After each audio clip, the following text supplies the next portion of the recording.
Why women aren't funny. What makes the female so much deadlier than the male? With assists from Fran Lebowitz, Nora Ephron, and a recent Stanford-medical-school study, the author investigates the reasons for the humor gap. Christopher Hitchens. January 1, 2007. Narrated by Skeptical Waves. Be your gender what it may, you will certainly have heard the following from a female friend who is enumerating the charms of a new, male, squeeze. He's really quite cute, and he's kind to my friends, and he knows all kinds of stuff, and he's so funny. If you yourself are a guy, and you know the man in question, you will often have said to yourself, funny? He wouldn't know a joke if it came served on a bed of lettuce with sauce béarnaise. However, there is something that you absolutely never hear from a male friend who is hymning his latest, female, love interest. She's a real honey, has a life of her own, interlude for attributes that are none of your business, and, man, does she ever make 'em laugh. Now, why is this? Why is it the case? I mean, why are women, who have the whole male world at their mercy, not funny? Please do not pretend not to know what I am talking about. Alright, try it the other way, as the bishop said to the barmaid. Why are men, taken on average and as a whole, funnier than women? Well, for one thing, they had damn well better be. The chief task in life that a man has to perform is that of impressing the opposite sex, and Mother Nature, as we laughingly call her, is not so kind to men. In fact, she equips many fellows with very little armament for the struggle. An average man has just one, outside chance. He had better be able to make the lady laugh. Making them laugh has been one of the crucial preoccupations of my life. If you can stimulate her to laughter, I am talking about that real, out loud, head back, mouth open to expose the full horseshoe of lovely teeth, involuntary, full, and deep-throated mirth, the kind that is accompanied by a shocked surprise and a slight, no, make that a loud, peal of delight. Well, then, you have at least caused her to loosen up and to change her expression. I shall not elaborate further. Women have no corresponding need to appeal to men in this way. They already appeal to men, if you catch my drift. Indeed, we now have all the joy of a scientific study, which illuminates the difference. At the Stanford University School of Medicine, a place, as it happens, where I once underwent an absolutely hilarious procedure with a sigmoidoscope, the grim-faced researchers showed 10 men and 10 women a sample of 70 black and white cartoons and got them to rate the gags on a funniness scale. To annex for a moment the fallout language of the report as it was summarized in Biotech Week.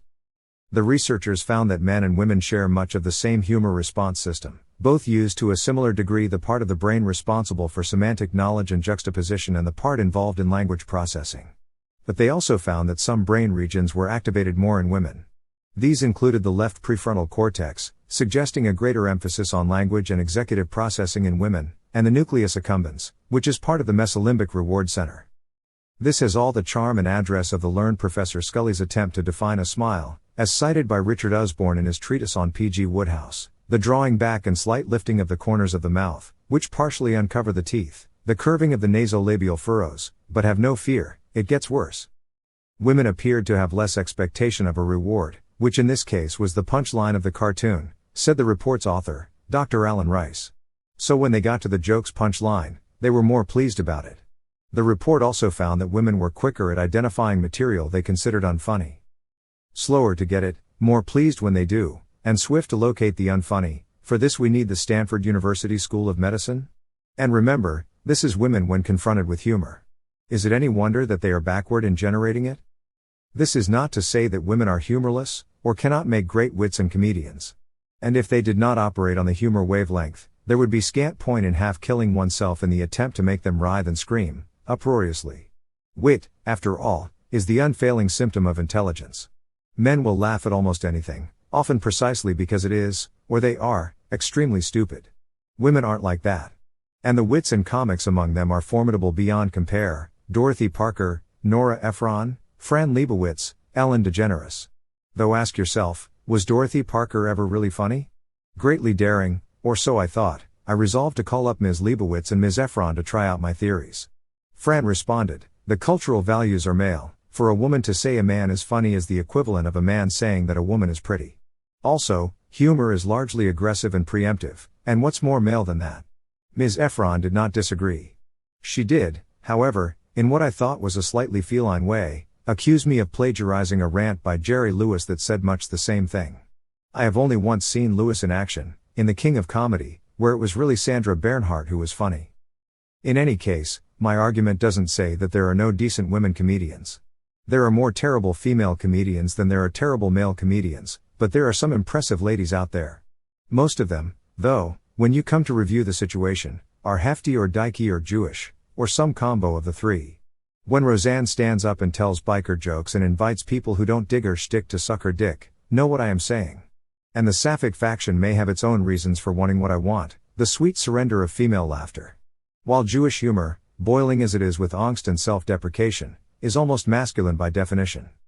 Substitute the term self-defecation, which I actually heard being used inadvertently once, and almost all men will laugh right away, if only to pass the time. Probe a little deeper, though, and you will see what Nietzsche meant when he described a witticism as an epitaph on the death of a feeling. Male humor prefers the laugh to be at someone's expense, and understands that life is quite possibly a joke to begin with, and often a joke in extremely poor taste. Humor is part of the armor plate with which to resist what is already farcical enough.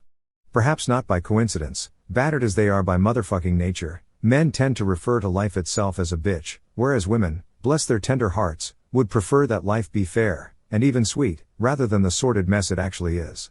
Jokes about calamitous visits to the doctor or the shrink or the bathroom, or the venting of sexual frustration on furry domestic animals, are a male province.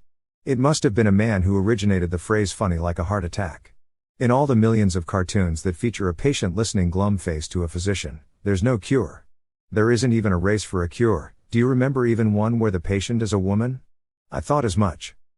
Precisely because humor is a sign of intelligence, and many women believe, or were taught by their mothers, that they become threatening to men if they appear too bright, it could be that in some way men do not want women to be funny. They want them as an audience, not as rivals. And there is a huge, brimming reservoir of male unease, which it would be too easy for women to exploit. Men can tell jokes about what happened to John Wayne Bobbitt, but they don't want women doing so. Men have prostate glands, hysterically enough, and these have a tendency to give out, along with their hearts and, it has to be said, their dicks. This is funny only in male company. For some reason, women do not find their own physical decay and absurdity to be so riotously amusing, which is why we admire Lucille Ball and Helen Fielding, who do see the funny side of it. But this is so rare as to be like Dr. Johnson's comparison of a woman preaching to a dog walking on its hind legs. The surprise is that it is done at all. The plain fact is that the physical structure of the human being is a joke in itself, a flat, crude, unanswerable disproof of any nonsense about intelligent design. The reproductive and eliminating functions, the closeness of which is the origin of all obscenity, were obviously wired together in hell by some subcommittee that was giggling cruelly as it went about its work. Think they'd wear this? Well, they're gonna have to. The resulting confusion is the source of perhaps 50% of all humor. Filth. That's what the customers want, as we occasional stand-up performers all know. Filth, and plenty of it. Filth in lavish, heaping quantities. And there's another principle that helps exclude the fair sex. Men obviously like gross stuff, says Fran Lebowitz. Why? Because it's childish. Keep your eye on that last word. Women's appetite for talk about that fine product known as depend is limited. So is their relish for gags about premature ejaculation. Premature for whom? As a friend of mine indignantly demands to know, but child is the key word. For women, reproduction is, if not the only thing, certainly the main thing. Apart from giving them a very different attitude to filth and embarrassment, it also imbues them with the kind of seriousness and solemnity at which men can only goggle. This womanly seriousness was well caught by Rudyard Kipling in his poem The Female of the Species. After cleverly noticing that with the male mirth obscene diverts his anger, which is true of most work on that great masculine equivalent to childbirth, which is warfare, Kipling insists. But the woman that God gave him, every fiber of her frame, proves her launched for one sole issue, armed and engined for the same, and to serve that single issue, lest the generations fail. The female of the species must be deadlier than the male. The word issue there, which we so pathetically misuse, is restored to its proper meaning of childbirth. As Kipling continues, she who faces death by torture for each life beneath her breast may not deal in doubt or pity, must not swerve for fact or jest. Men are overawed, not to say terrified, by the ability of women to produce babies. Asked by a lady intellectual to summarize the differences between the sexes, another bishop responded, "Madam, I cannot conceive. It gives women an unchallengeable authority." And one of the earliest origins of humor that we know about is its role in the mockery of authority. Irony itself has been called the glory of slaves. So you could argue that when men get together to be funny and do not expect women to be there, or in on the joke, they are really playing truant and implicitly conceding who is really the boss. The ancient annual festivities of Saturnalia, where the slaves would play master, were a temporary release from Boston. A whole tranche of subversive male humor likewise depends on the notion that women are not really the boss, but are mere objects and victims.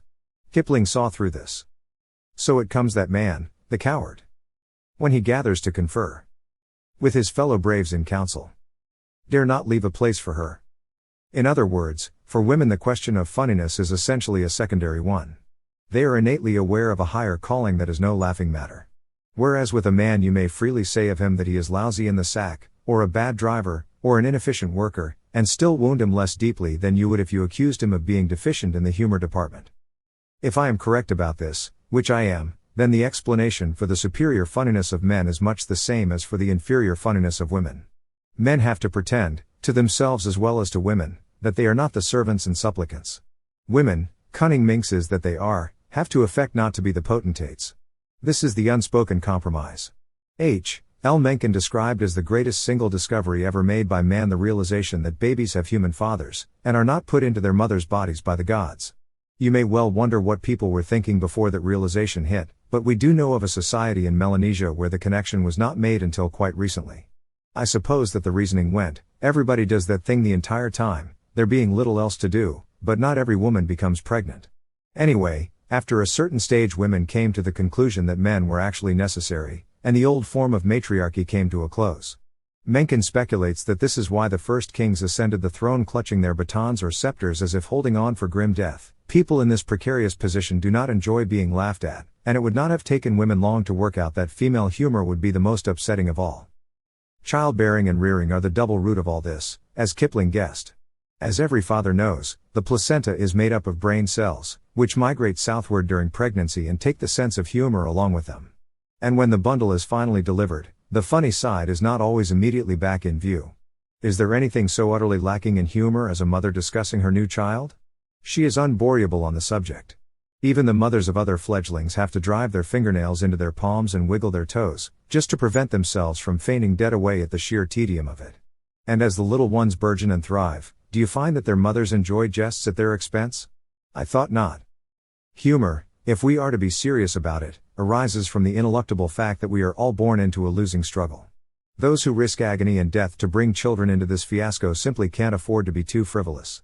And there just aren't that many episiotomy jokes, even in the male repertoire. I am certain that this is also partly why, in all cultures, it is females who are the rank and file mainstay of religion, which in turn is the official enemy of all humor. One tiny snuffle that turns into a wheeze, one little cut that goes septic, one pathetically small coffin, and the woman's universe is left in ashes and ruin. Try being funny about that, if you like. Oscar Wilde was the only person ever to make a decent joke about the death of an infant, and that infant was fictional, and Wilde was, although twice a father, a queer. And because fear is the mother of superstition, and because they are partly ruled in any case by the moon and the tides, women also fall more heavily for dreams, for supposedly significant dates like birthdays and anniversaries, for romantic love, crystals and stones, lockets and relics, and other things that men know are fit mainly for mockery and limericks. Good grief. Is there anything less funny than hearing a woman relate a dream she's just had? And then Quentin was there somehow. And so were you, in a strange sort of way. And it was all so peaceful. Peaceful? For men, it is a tragedy that the two things they prize the most, women and humor, should be so antithetical. But without tragedy there could be no comedy. My beloved said to me, when I told her I was going to have to address this melancholy topic, that I should cheer up because women get funnier as they get older. Observation suggests to me that this might indeed be true, but, excuse me, isn't that rather a long time to have to wait?